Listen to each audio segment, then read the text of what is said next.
Welcome to We Smart. Today we'll show you how to convert a garage door into a smart garage door. The process is very simple. Let's take a look at the garage door motor in front of us. This garage door uses a nice motor. After opening the cover, we'll take a quick look at the controller board.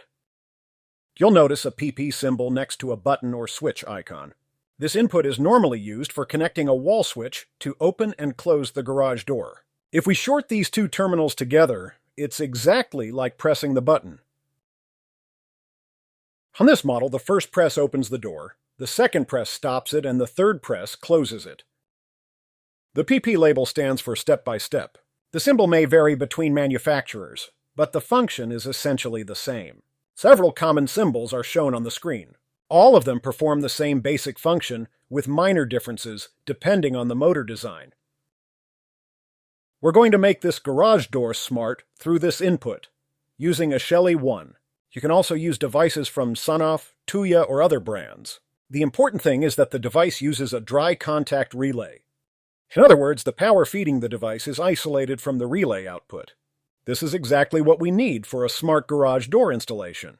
The devices shown in this video are linked in the description below. Among the easiest options are the Shelly 1, Shelly 1 Plus, and LoRaTap controllers. All of them can be powered directly from the same 220-volt supply used by the motor. They also support adding a door sensor to detect whether the garage door is open or closed. The LoRaTap unit includes a sensor from the factory.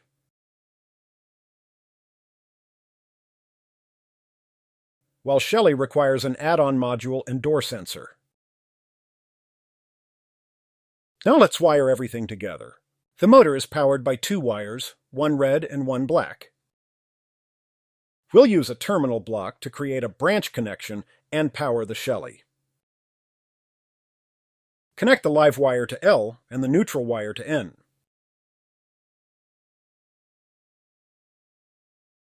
Next, connect two wires from the PP terminals on the motor